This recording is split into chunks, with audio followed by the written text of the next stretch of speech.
I think I've more focused on the type of person I'm hiring and not their skill set. Like if someone comes in, they're an awesome person, they're everything I want, but they don't have carpet cleaning experience. Like I don't care about that. Like really Yeah. easy to teach. So I've been more focused on like who am I actually hiring as a person, not what is their skill set in carpet cleaning or how long. Yeah. Because some people that, 10, 12 years in carpet cleaning, they have their set ways. Well, I want to do it this way. Well, maybe we do it differently and I don't want it done that way. So kind of start from Yeah. brand new, from scratch and teach them this is how I want everything to be done, how you are in the client's house, how you clean the carpet, what you do after you're done cleaning the carpet, stuff like Yeah. that. So, Welcome to the Carpet Cleaner Success Podcast, a show created to inspire carpet cleaning business owners to build their own thriving residential and commercial cleaning business. Your host, John Clendenning, has built and sold successful cleaning businesses for multiple six figures over his 30-year career and is the founder of Carpet Cleaner Marketing Masters, a digital agency that turns your online marketing into a lead generation machine.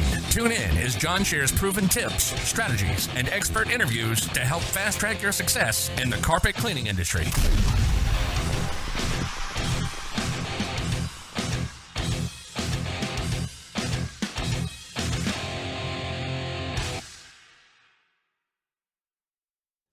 Hey, everybody. Welcome back to the Carpet Cleaner Success Podcast. I'm your host, John Clendenning. Been in the cleaning industry for 30 years, as anybody who listens knows. And today I have the extreme pleasure of talking to Parker Kucera of Elevate LLC. And he's been in the carpet cleaning business for a couple of years now. We're going to talk a little bit about that. But welcome to the show, Parker. Love to have you on. thank you. I appreciate it. Yeah, no, it's good. Good to have you here. So what we're going to do is, just as we do in these interviews, we're just going to sort of unpack who you are, where you are, why this industry, all of that kind of stuff. Some wins, some challenges. We've got other carpet cleaners listening to it, other business owners that listen to this, the podcast series as well. And there's always little nuggets that we learn just from listening to other people's journeys, struggles, successes, and stories. So that's why we do this. We love to have that going. So tell us, tell me and the listeners a little bit about you. Where you are, what city you're in, a little bit about the company, stuff like that, and the services you provide. Yeah. So we're located in Idaho Falls, Idaho. And I actually purchased the business last September. So the previous owner had it for, I think, 3 years, and then I bought it off of him. Um, Perfect. And then services we do just like your regular carpet cleaning, tile and grout cleaning, upholstery cleaning, rug cleaning, and then we do some window cleaning as well. Oh, cool. Well, that's awesome. Yeah, I like the window. I started actually in window cleaning. That was me in high school. And then I eventually started jumping over the side of 40-story buildings and went, wait a minute, this is actually dangerous. And that's when Yeah, I got into carpet cleaning. It's like, I want to be back on the ground again. on the So ground. Yeah, that's yeah, fun. exactly. So yeah. Yeah, I wasn't Yeah, even in those big swing stages. It was literally what they called bosun chairs. It's basically a wooden swing like you'd have at the old playgrounds with and then you just lower yourself down the side of a building. Kind of yeah, as a 20-something-year-old kid, it was fun, but there's a point at which you're going, this is probably also a dangerous career. So, but yeah. yeah, so No, so an existing company, that's always kind of cool. What led you to think of carpet cleaning and buy an existing one? A lot of folks your age would be looking to just start from scratch and kind of claw it out. But uh-huh. I like the idea of buying somebody else's starting point, so you Yeah, you skip that little bit of sort of like buying a car that's maybe comes off lease after a year or two. If it's everything in good condition, let them deal with going back to the mechanic all the time and getting the valves tightened and all that other initial stuff. You just buy it at 20,000 miles and carry on, and it's got all the bugs worked out. It's kind of idea. So you kind of did that in the cleaning industry. Tell me a little bit about what the story behind what led you to carpet cleaning and this business specifically. yeah. So I actually started a commercial cleaning business. I was almost 2 years out of high school. So I Okay. graduated 2022. So like beginning of 2024 Yeah. is when. So I started that and I got into commercial cleaning, picked up some good contracts, hired a few employees, had them doing the cleaning, and then I was just looking one day and like, oh, carpet cleaning business for sale. That's interesting. That's something like that I could add on to the clients I already have and something I was kind of Yeah. interested about. Kind of did more research about carpet cleaning. I'm like, oh, this is like a cool business. Like this seems like this would be fun. Like I'd like this. So I mean, I talked with the guy, kind of got to know more about the business, and the nice thing with instead of starting from scratch, buying the business from where it was at, I don't have to, start at the very beginning where I'm trying to get reviews, get the name out there. Like I already bought it with somewhat of a name out there. There's already a customer list, people that they've already Yeah. serviced stuff like that. So it's kind of a better starting point where I could start instead of from zero, already at a certain amount of, income, and then I can use that income to invest back into marketing and growing the business. Yeah, and that's a great way to think of it as well. And what I do like about the story, it's again that entrepreneurial mindset because you were hustling, right? So we talk about that a lot. Is like when you start off. I mean, even Mark Sager was on one of our 2-day intensives that we did with Clean Facts magazine, and he talked about that first year or two of any carpet cleaning business. He talks to a lot of newbies, and it's just the hustle, the hustle, the hustle. You can't sort of just run a Facebook ad and build a business. You've still got to be the face of the company and put yourself out there. The fact that you actually even started a janitorial company and got contracts. We talked to guys that, they have a tough time even breaking into that market. You obviously, commercial business is personal sales and stuff like that. Like you've got to reach out to people and say, hey, do you need cleaners? And Yeah. you got to go find those people. So there's a little bit of muscle, marketing muscle that needs to be there, and kind of just shoe leather to pavement that translates beautifully into carpet cleaning. So talk a little bit about that. Like even the janitorial business beforehand, what were you doing to generate the work to get employees that quickly, right? And just being just out of high school as well, so that young. What were some of the things you did there that outreach wise that kind of worked? Yeah. The main thing that we did was cold calling. Actually Yeah, came in contact with a guy that has a pretty big commercial cleaning business down in Texas. And I kind of got in contact with him and talked with him what he's been doing, stuff like that. And then he's like, "Oh, here we do cold calling. We actually have a service that does cold calling, all that." And I was like, you know what? yeah, He's already done the thing. The reason for me to go out there and try and learn, like reinvent the wheel, like if he yeah, knows whatever he's already doing is working, like I'm gonna do that. So I actually hired them on. They did all the cold calling for us, and then we'd also send out right, like monthly emails to customers or yeah, people that we did walkthroughs for that didn't use us for cleaning services, just kind of stay top of mind. And yeah. oh, first cleaning free, blah blah Yeah, blah. It's like wow. stuff Oh, like look at that. stuff You got like an that. So offer. Wow. Alex yeah, Hermosi would be happy of you. So, yeah, I do. yes. Yeah, there's something from his podcast, so I do listen to his podcast a lot. But yeah, stuff like that. Because I was like, I mean, it's worth it if I do first cleaning for free, and then you want to go month to month cleaning or even weekly cleanings. Like it's Yeah. totally easy to do that first cleaning free. Like Yeah. not bad at And all. that's it. So Again, look, success leaves clues. Like you find somebody who is successful. Hey, what the heck did you do? I'm interested. You'll find that again, a lot of business owners like you and I are doing right now today love to share. Hey, I found this mhm, worked. Oh, I found that didn't work at all. And reaching out to successful people. And when you did that, you shortened that path really quickly because yes, I ran janitorial companies and like after the window cleaning, I ran janitorial companies for a couple of years and had crews and stuff like that. Probably around your age, maybe a little bit older, in my early 20s, mid 20s. And yeah, that was cold calling, cold knocking, all that kind of stuff was the name of the game. I've got a friend now that runs a very, very large digital marketing agency for the janitorial services. And yeah, you need a website and you need a Google Maps presence, you need all that kind of stuff. But 90% of the activity is outbound callers and building good lists, right? yeah, And just having somebody generate that quote visit, right? yep, And getting that ball rolling and stuff like that. So that is really cool that you found that early on, and then you found the idea of, hey, let's parlay some of my revenue into buying an existing business. hmm So let's take the turn the corner to carpet cleaning. What is like there is what we call an integrated marketing approach, but what you do offline, how you let the public know that you exist, what you do online, like just general marketing, how you market your database to make sure that they use you again and again and stuff like that. What is some of the marketing that you do right now that you're currently doing in your business, and maybe even some of the ideas of things that you're looking to add on next, because your business is pretty new. You've only had it for less than a year, so yourself, and it's only a couple of years old. But what are you doing right now marketing wise that you're aiming at, and what are some of the things that you're looking at possibly adding on? yeah. I mean, the biggest thing was kind of switching over with you guys and kind of the marketing stuff that you guys are doing for us now. I really was unsure what to do marketing wise for carpet cleaning when I first Yeah, bought it. I was like, it's this is different. Yeah, brand new. I have no yeah, idea what to do. So I know of a business owner. Have a pretty successful appliance repair company. And they had a marketing agency that was doing all the stuff for them. So I reached out, started with that marketing agency, and that was the agency we used before you guys. Because I mean, I'm not a like I don't know a whole lot about marketing, like the Yep. SEO side. I was like, well, I'll just find someone that knows what they're doing, and I'd rather pay them to do it than try and figure it Who out not myself. how is, yeah, short the path. Yeah, Who not how. Yep. yeah. So I was like, they did an okay job, like.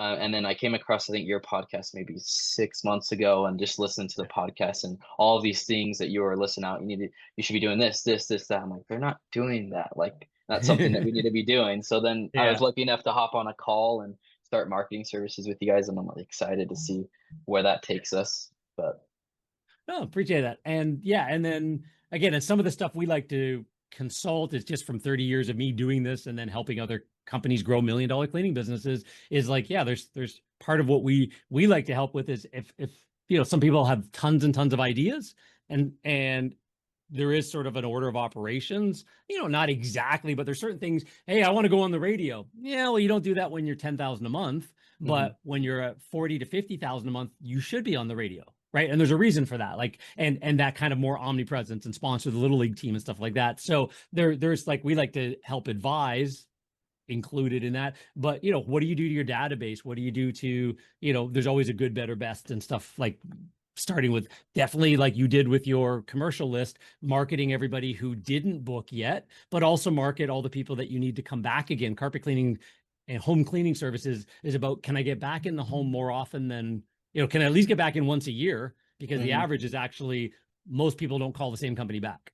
And if they do, it's once every 3 or 4 years and they thought it was a year. The goal is to get into that house a couple times a year.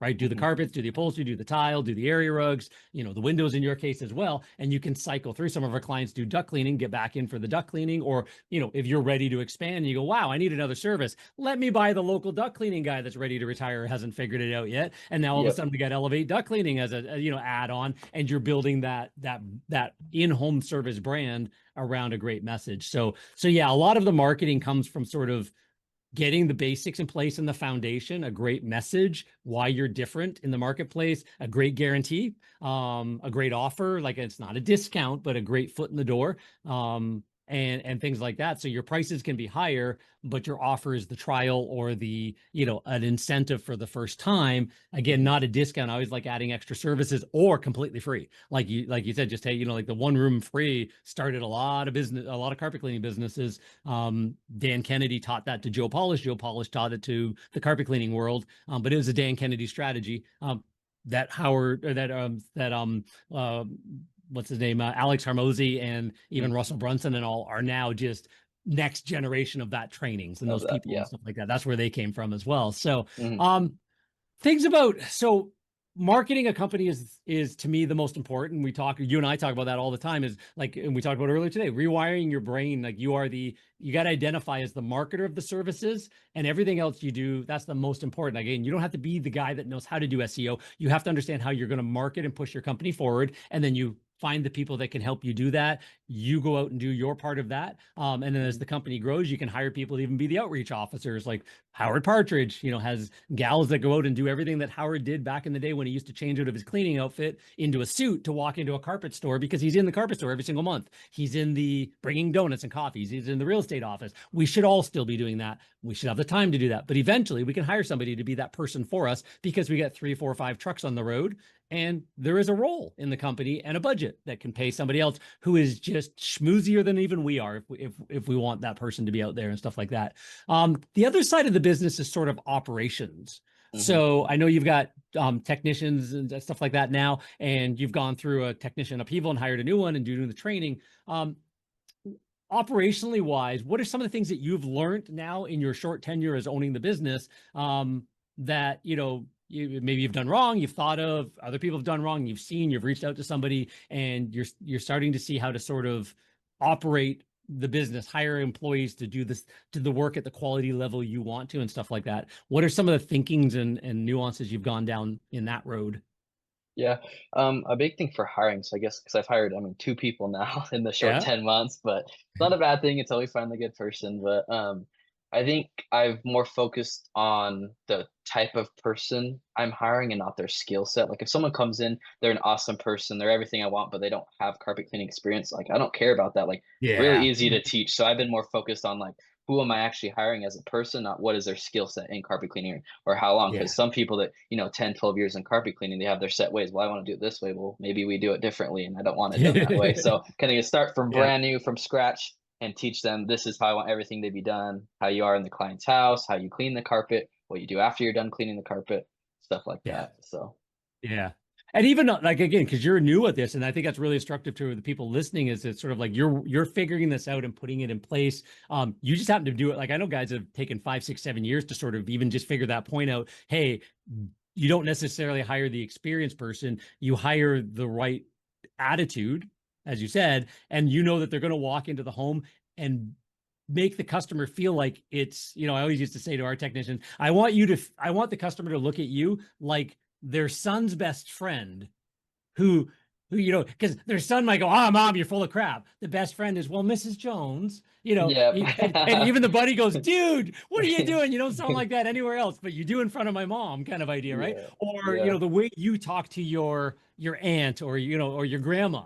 There's a different, like we put on a bit of a persona that we just want to be endearing and polite and respectful and stuff like that. And the person that can do that in a customer's home, and have that personality, and they're really just that nice person, but they understand the moment that they're in, is the better person. Yeah, you can always teach the skill of how to run a wand and turn on a machine and get a stain out.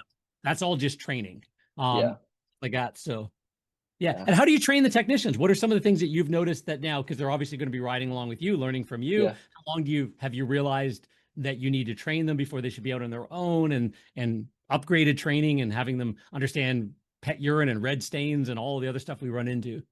Yeah. I think the two employees, my training's been, I think, around 2 to 3 weeks, like Okay. full training. So nothing, I mean, that's not super long, but more of like a ride along, like Yeah. shadowing for the first week. If I notice certain things, I'm pointing these out. This is how you do this, is how you do pet treatment, how we clean rugs, all of this. They kind of, that Yeah. first week's just them just watching. And then that like second to third week, that's where they're hands on doing all the stuff. And I'm sitting there shadowing them. Yeah. So No, that's that's, what I, again, yeah. I show you, you show me, then I monitor and audit. So yep. that is training 101. It's sort of like the monitoring and auditing now is, if they're in a truck on their own, then, you continuously forever, but especially early on, you just happen to know that they're 3 streets over at the next customer's house. You're done your job, or you're done the Chamber of Commerce meeting in the morning to build the business, and you just swing around, right? Bring them a coffee, bring them a juice, bring them something like, hey, buddy, how's it going? Just checking. Hey, Mrs. Jones, or like, you might not know the customer, but I'm Parker. I own the business. Yeah. Tommy here is one of our best technicians. You don't have to tell me he's the only technician, but Tommy's one of our best technicians, blah, blah, blah. And I just thought I'd pop by and say hi and bring him a drink, whatever. And you can talk to the customer, but you can let the technician know that you are stopping by and at any moment could always show up. Right. That I think that there's a little bit of, everybody wants to do things right, but if they also know that they could be graded or checked on that, they do it a little bit righter. Like, it's not good English, but you know what I mean? Going, wow, he could show up again right now. I do not want my van to be vomited all over the driveway where the neighbors see all the doors wide open and towels hanging out and a coffee cup falling out of the passenger side door because I went in there and grabbed my tape measure or whatever, and now you've just left a mess that everybody else in the neighborhood going, well, who are those guys, right? Because you and I know as business owners that, hey, everything I do is being watched. As a technician, they're just worried about getting the job done and driving to the next one. And they've got to be trained that everything they're doing is being watched by the neighbors and everybody else. And it's a marketing moment. Walt Disney Corporation doesn't have HR. They have central casting. You get cast in the role as the guy that sweeps the grounds. You get cast in the role as the person that, fills runs the juice counter and hands out the drinks and stuff like that. Right. It's because that's just the role you're playing until you have to interact with somebody. And now you're the face of the entire business behind you. And technicians need to learn that as well and really understand that. So in your short tenure, what have you noticed has been sort of some of the keys to growth, customer satisfaction, growth of the company, and sort of what are your next steps? What are you planning for the fall? Like what's coming up in the growth of Elevate? I think a big thing I've noticed is a lot of people, I think, compliment when you answer the phone quick. I'm quick to answer the phone, quick to message back. Like I've had a few people were like, "Wow, you got back to me already? It's been Yeah. 2 minutes, yeah, since they submitted a It is request or amazing that they whatever." actually booked the job because of that. It's like, Yeah, wow. Yeah. So yeah. yeah, So that's one thing I've noticed is just responding to the leads quick yeah. and fast and always answering the phone. Um, And then I think checking in with the customer too after the cleaning, having them look over the cleaning, make sure the cleaning looks great. Don't want Yeah. them not to look at it and you leave and they call and they're mad about something. Like just kind of go Do you everything and guys then do a sort of I used to call it a walk of pride. It's kind of a a connotation there, but at the end of the job, we taught our technicians, we'd even clean the client's booties, and say, hey, I've got my indoor shoes on, but I got a rake in my hand. I'm gonna actually rake our footprints out. Here's booties. Put these on so you don't dampen your socks. Let's go take a walk around and everything we talked about. So yeah. you guys are doing that sort of post walkthrough as well, is Uh-huh. what you're saying. Yeah. Yep. And then I mean wearing nice uniforms, showing up looking clean, not Yeah. looking well, I guess bummy in a sense, like looking good, having the nice uniforms.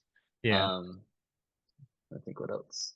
And then just asking for reviews. I mean, now we're collecting feedback, how you guys are Yeah. having us collect that, which is better than just reviews because then we can market that feedback. But we were, Yeah. making sure we're getting reviews because people look at the reviews and Yeah. And I'll put a little comment in on that because that is something we teach our clients that just came out of decades of doing this. Back in the day, we used to send out a self-addressed stamp envelope. So our process was, as I learned more and more and more, we deliver an amazing client experience. So again, there's moments that when we show up, we get out of the van right away, show up at the door, put booties on, explain to the customer, oh, no, you don't have to do that. We're going to be cleaning it anyways. No, ma'am, I'm taking the dirt out of your house, not bringing it in. In fact, you'll notice that when we start cleaning, I will be rolling out the red carpet. We literally had a red carpet, so we could say that. And I will be changing into indoor shoes. And you will not see me walking outside and back to the van, potentially stepping in grease or dog shit. And then come back into your house and back upstairs to clean the bedroom because I forgot my spotter bottle. I will be switching my shoes to even go outside and stuff like that. But right now I'm going to put my booties on. That's what we did. And then we started a consultation and we had a few moments that we trained the technicians during that consultation that would sell other services or higher packages. But it was legitimate. We weren't trying to be scammy, but it was just like we test some heavy traffic lanes. We test the arm of a couch with a spot with our general spot remover, but it would be the one that we would have available with our name on it. So they got a free bottle of that with the higher price package, or they could buy that from us with the lowest price package, right? But we were starting to pre-sell that by showing them how well it worked on just doing a walkthrough and an audit of the home and stuff like that. So we delivered that experience all the way through. We did that final walkthrough, of the home. We dumped we showed them the dirty water so they could see how much dirt came out, things like that. We always played these little games and stuff like that, and then did the invoice. And then we did we let the technician would let the customer know that the office is going to follow up with you about the work we had performed here.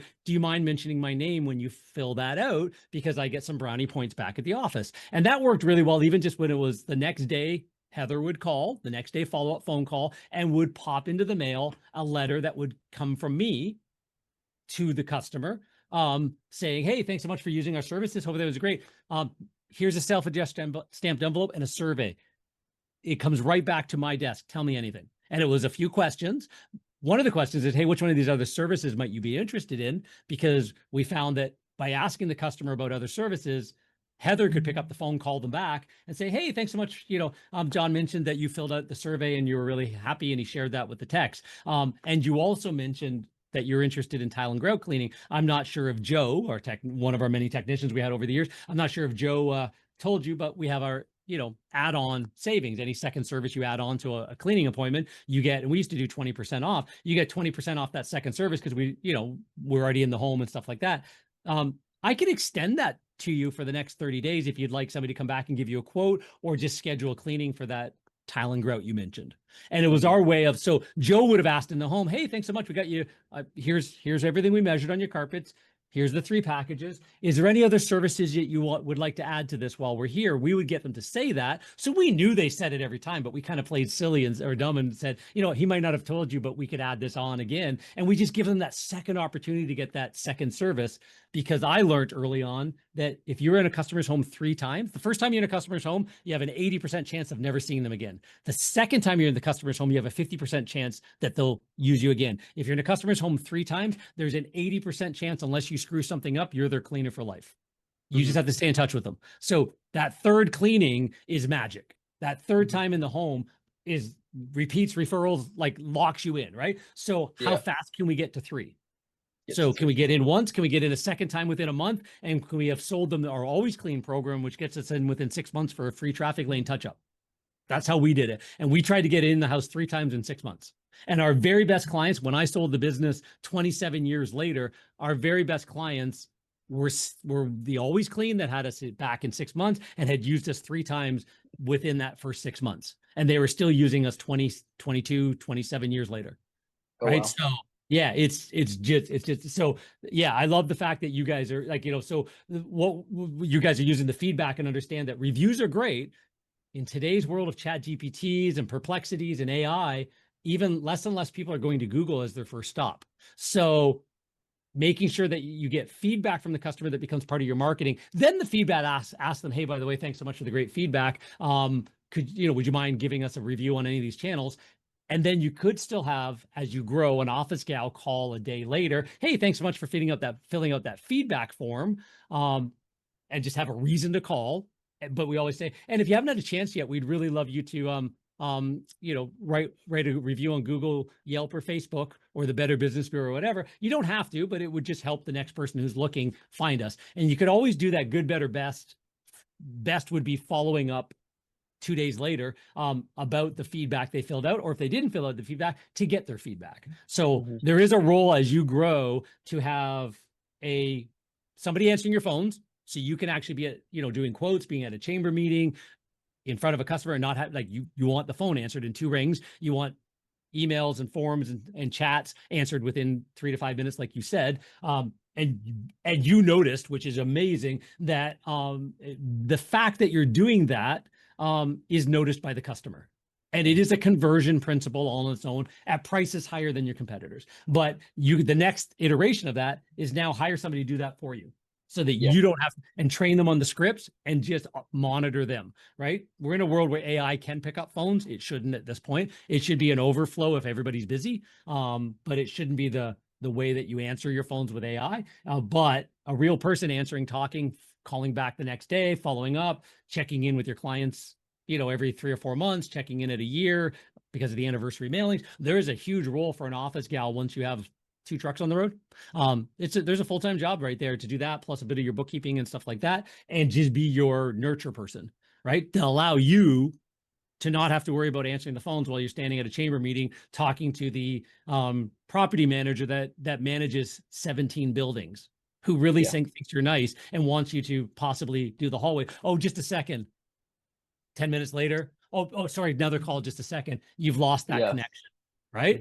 So it gives you that freedom as well. So, yeah, in your short journey, just business and personal. Think of this about it, because we don't run a business to be a business. We run a business to build a lifestyle. So business and personal. What are some of the challenges and struggles you've seen that you're working on, and you've already overcome? And what are some of the wins you've already seen that kind of point you in the direction you want to go?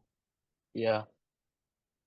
Ooh, challenges of, taking the risk in general of being a business owner is a little bit scary at first. When I first did it, I was like, ooh, one day I was like, you know what? I'm just going to do it. What's the worst thing that can happen? I can always go out and find a job. So exactly. Yeah, I think taking on the risk, and then even money wise too, like, I could go out and find a better paying job and make more money than I'm making now, but I want to build a business, so maybe my earnings aren't going to be the same the next couple years, but then after that it will be, and I'll have more flexibility and stuff like that. And then just some wins. With my commercial cleaning business, like closing that first contract was awesome. I was like, I have no idea what I'm doing, but I closed one. And then closing a few more of those, and then with carpet cleaning, buying the business, I guess, was a win. I was able to buy the business, and then and then hiring, I guess, 2 technicians Yeah. was Oh, that's also huge. wins too. Yeah. Yeah. So And like that's again, learning. all of that part's all been in less than a year. Like, I mean, Yeah. that's huge. There's guys I talk to that are 10 years, 15 years, some people who've not got to that point. Right. Yeah. And then we got other people that, like some of our clients, I mean, that have, one guy, Tony, I think he ended the year at $500,000 in his first year of business. He started last May, and his Oh wow. first full year was $500,000. Mhm. He just went out, and he's really great at commercial. He's really great at out just pounding the pavement, knocking on doors, and hired us to do the backstop for the residential side of it and to really build his brand in that way. But he is great at that. That was his skill set, right? So and again, that's always be marketing. You don't get that if you're the guy out doing always be cleaning, right? Mhm. Because then you don't, Yeah. right? So part of that is like you right now, you got to clean to make the money, but you want to reinvest the time into the growth of the company as well. So, and what is Yeah. what is your plan? Like, say 5 years from now, where do you see Elevate being? 5 years from now, I'd like to have probably multiple locations. I mean, my Cool. goal would be the best and the best known carpet cleaner in Idaho. Like, I would like to just continue to grow Take the state locations. over, yeah, Yeah, yeah. service more customers, be that company that customers can rely on, that we're going to show up on time, we're going to have the best looking technicians, we're going to do the best work, we're always answering our phones, communicating with them, be that Yeah. type of company. No, that's great. And again, that comes from you. Like it's top down. It's leadership, and as you grow, you'll start learning leadership skills. Like it's just there will be a moment when you go, yeah, you don't just get born with it. I got to start learning. That's the next piece. As business owners, we have to be consummate learners, and we got to be excited about learning, right? There's Hmm. always another thing we don't know. Even in that 2 day it's intensive we did, it was like you are the market of cleaning services, and that's going to create a whole bunch of operations problems. Then you start solving the operations problems. We had Nate Cisney on and a couple other guys talking about that kind of stuff. And then that's going to create data and finance problems. That's going to create, how do I scale this? How do I fund this?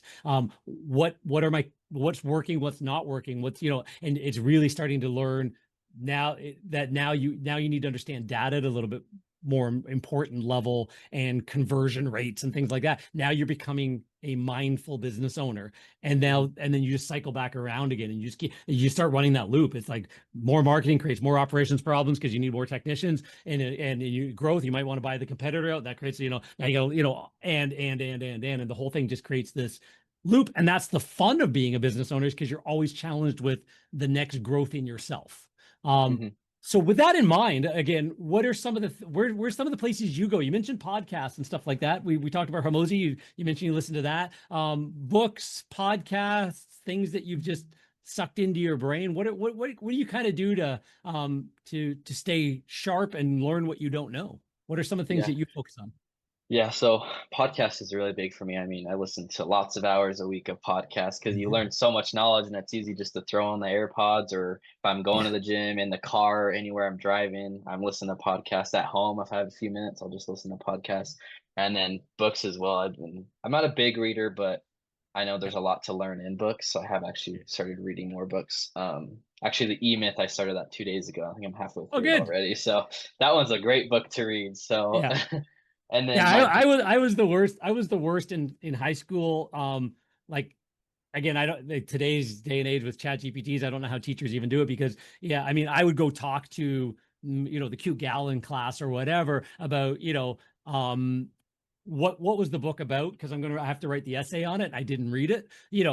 Feel bad. Like I wasn't a massive reader. I think the first book I read cover to cover, beyond like some Shakespeare that we had to do in like grade 9 or something like that, was Think and Grow Rich by Napoleon Hill. I read that at like yeah. 18 or 19, like 4 times in a row, going, this is amazing. And I literally changed my brain. And stopped hanging around the guys that some of them never basically grew up beyond high school. Still to this Yeah. day, I see them, I say hi to them, and they're good buddies of mine, but they are still the same guy they were in high school, right? And it was like, no, you got to constantly be growing. So, but what I do now, because yeah, reading, I buy a lot of books, I read a lot of books, but it's still painful.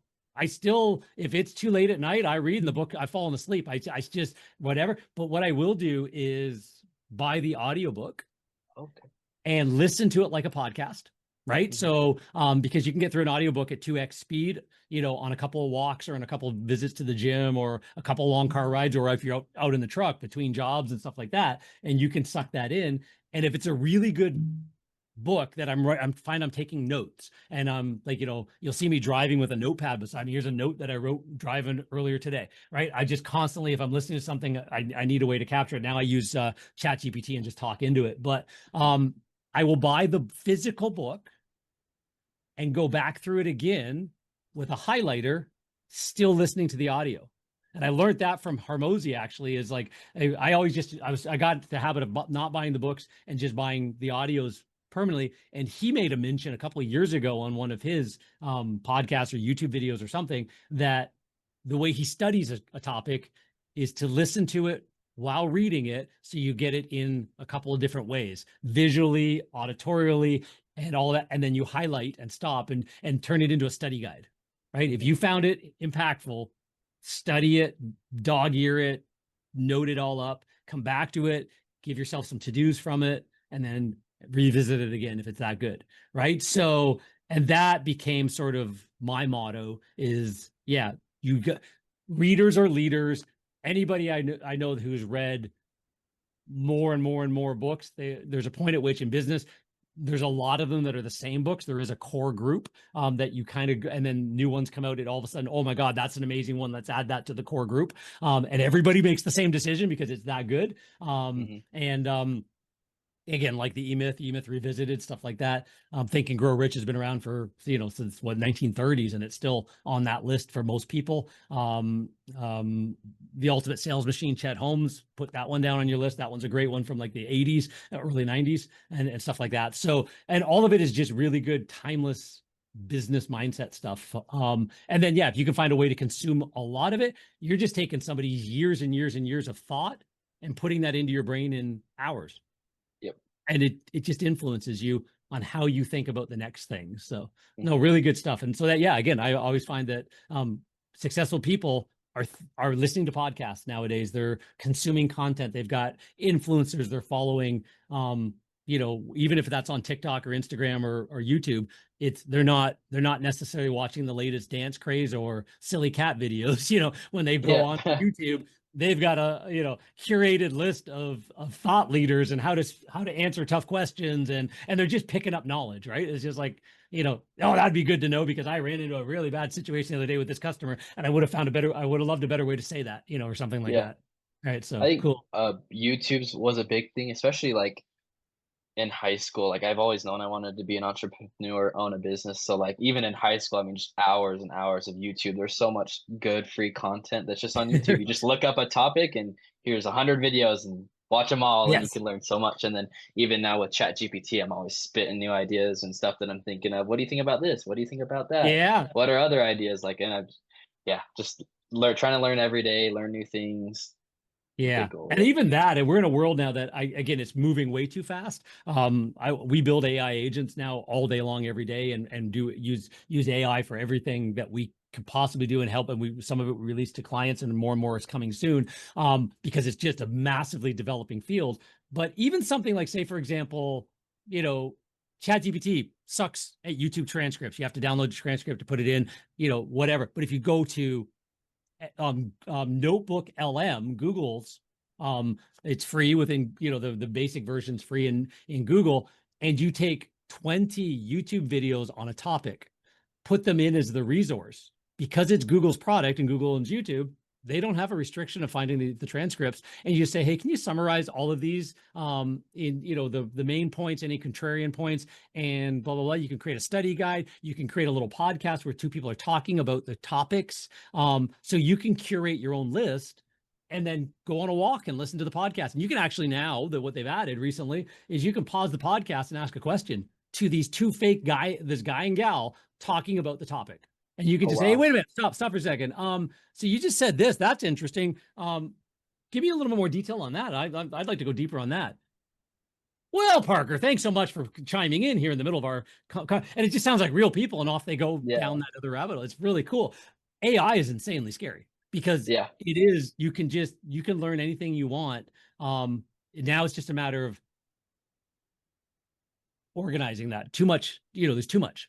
So now, what do you want to learn now? How do you want to curate that? And then what do you want to do with it? And then go on to the next one. But no, I love the fact that you're leaning into that as well. So I think we've had a lot of pretty good information and advice about, for a young company growing and an entrepreneur with a mindset that's been all the way through high school, that this is what you wanted to do and how you hit the ground running, found leaders in the janitorial space that taught you the right way to do it. I talked to a fellow who was helping tree services. He was a university student in Utah. He was helping tree services market their companies a little bit better. And what he started doing is exactly what you did. He called a couple of really, really, really prominent big tree service companies in and around the United States, just as part of his outreach. And instead of thinking he knew better, he just asked better questions. And what he found out was the most successful tree services got a lot of their authority, notoriety, and clientele, their leads, from postcards.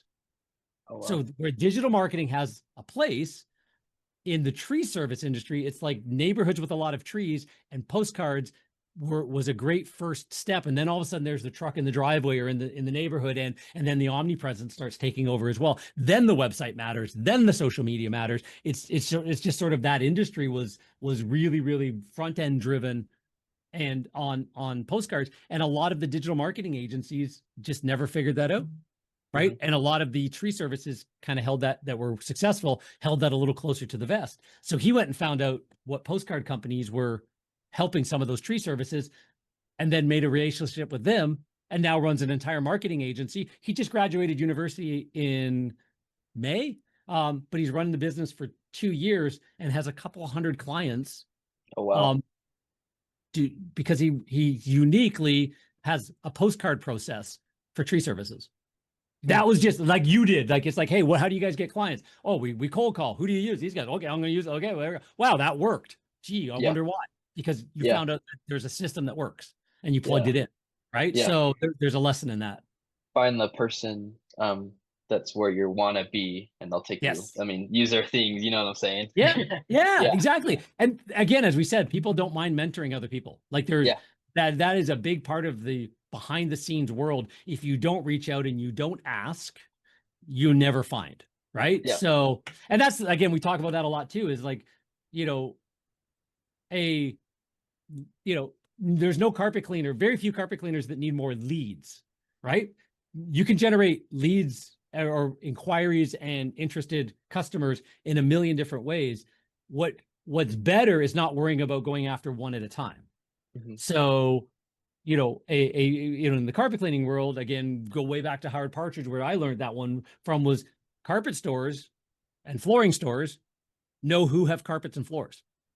Mm-hmm. One to many. Maid services are in homes that need cleaned. One to many. Interior designers are working with customers that have money, because nobody hires an interior designer if you're broke, couple with money, who care about the interior of their home. Who's your ideal customer? Somebody with money who cares about the interior of their home. So we know who we should talk to. We talk to the interior designers, the maid services, real estate agents know who's moving that needs to clean before or needs to clean when they move in, right? Mm-hmm. There's a group of people we know that already are in front of our ideal client. So why not find out how the most successful cleaning businesses, carpet cleaning business, home cleaning services, deal with those people, meet those people, make friends with those, have referral reward relationships with those, culture that relationship, nurture that, share feedback. One of the reasons why I love feedback more than reviews, because now you can share the feedback from a customer that may not have written a review, but they were giving you the feedback and they were referred by this real estate agent. And what do? You take that feedback, go, thanks for that referral. By the way, here's their feedback. Oh, and here's your referral rewards.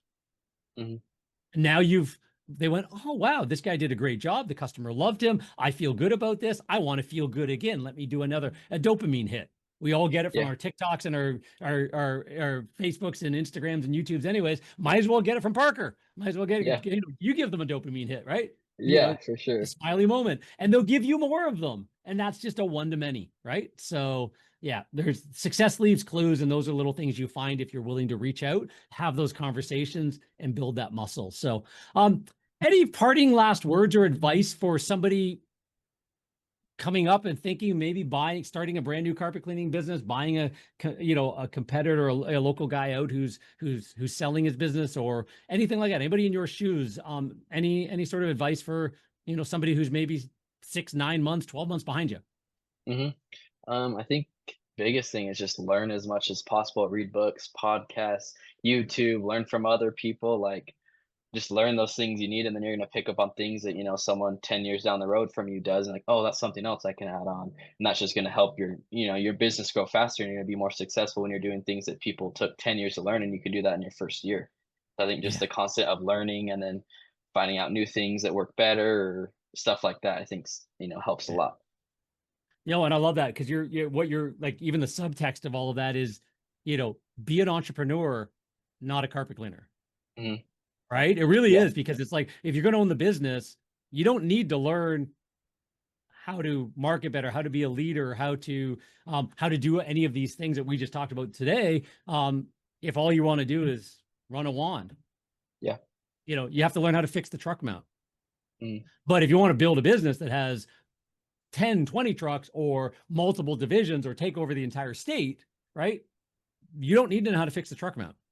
Nope. You might have to fix it if you don't have enough money to pay the mechanic in the early days, but you're going, damn, I can't wait till I have enough money to pay the mechanic. But even 9 times out of 10, you're still farther ahead to pay the mechanic, fix it, get out back on the road tomorrow, because you would have taken 3 days and you lost $2,000 worth of, or $1,000 worth of work, and he only charged you $500 to fix it. You're still probably farther ahead not doing it yourself. You're farther ahead learning how to grow a business Yeah. and getting out there and not worrying about the stuff you don't need to know. Yeah, So again, definitely. SEO and websites, you don't need to know how to build them. You just need to know why you need one and what it should do for you. Yeah. I think getting the So people put in places too is having yeah, good technicians that do a great job, having yeah, a manager eventually, and then now it's okay, focus on entrepreneur stuff, the vision of the company, how you're going to get there. You're not focused on, oh, I need to go clean this carpet or I need to yeah. manage all these technicians. You have someone else do that for you. Or who's washing the towels because the guys have no spotting rags left, right? Yeah. That should not be that's an office manager. That's, again, even that gal we say that answered the phones could be the one who runs that's what, like Heather ran the office. I could leave. And unless something blew up, she could handle it. She ran the Mhm. office. She made sure that, the guys got the stuff to the laundromat and the this and all that kind of stuff. Like that was just, it wasn't me to have to think about that, which allowed me to think about the growth of the business. Yep. So yeah, cool. So I appreciate your time. I think there's a lot of great nuggets and life lessons and business lessons that we've kind of covered for the listeners of it. So I thank you so much for hopping on. And if anybody wants to go check out your stuff and how to get a hold of you, if anybody in your local marketplace says, hey, Parker sounds great, I want to hire him, how do they reach out to you? Where do people find you?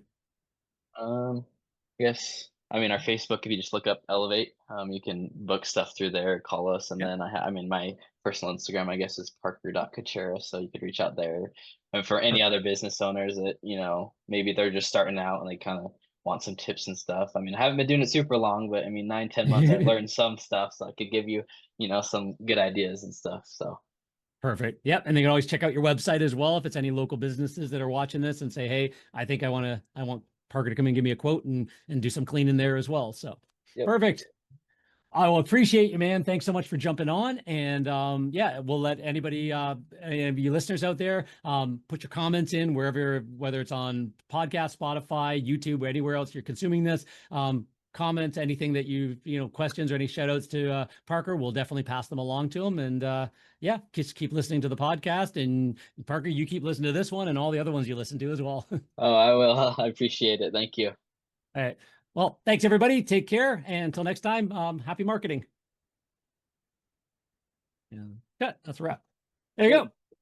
So thank you so much. Again, a lot of that gives us tons of information that we continue to feed the AI bots and stuff like that with. And because we're just building like entire armies behind the scenes to help just do more without charging more. That's ultimately our goal is, AI is a great lifter and expander. So yeah, that we're trying to speak to AI, and this is one of those things. But it's also what we'll do is when we get it out, give us about 3 weeks or so, 3 or 4 weeks, depending on where we are in the queue. I don't know. I just record these and then hand them off. And at some point, I go, "Hey, it's out, it's released." And then Gerard or one of us, Sarika Gerard, somebody will let you know.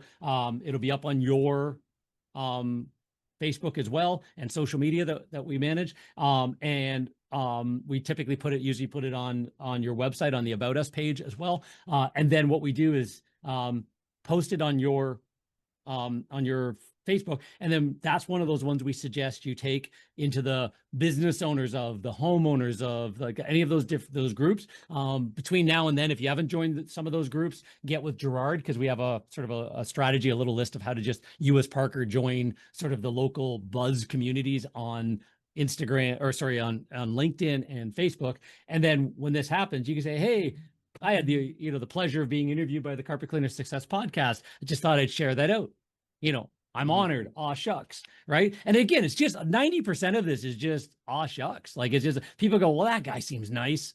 Let me figure out what he does. Then they go look at the website. Oh my God, he's all over the website too. And there's his personal, it's not babies lying on carpets. It's not families and dogs sitting on couches like we talk about. It is everything about your brand is just you and your personality, and you guarantee the work, and you want to do it right. And if they're not happy, you're going to come back, and you're not the cheapest, but you're going to do it. You're going to make sure that you're thinking of them and doing it properly. And then you're going to stay in touch. And then everything you do from that point forward, and the guys you hire all fit that message, and people in your community just start feeling that.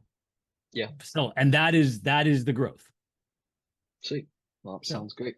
Cool. Okay, so I will let you go. Thank you so much for doing this, and we'll let you know when it's out. And anything you need from us, just ping the team. And anything you need from me directly, just info at Carpet Cleaners. Mention, like, Sarika looks at our help desk like 6 times a day, 7 times a day, something like that. If you need me directly, just say, Sarika, can you get John's attention on this? Right. And I meet with her every single morning. She acts as my executive assistant as well. And we just do a same page meeting for about 20 minutes every morning. Anything that comes in that somebody needs me directly, any advice, any ideas, any strategies, any next steps, anything like that, any concerns, anything like that, just mention me to her, and she'll set up a combo for us. Hey, that sounds great. I appreciate you, and I appreciate your time. So, okay. Thanks so much. Take care, buddy. You too. Have a great day. Bye. See ya.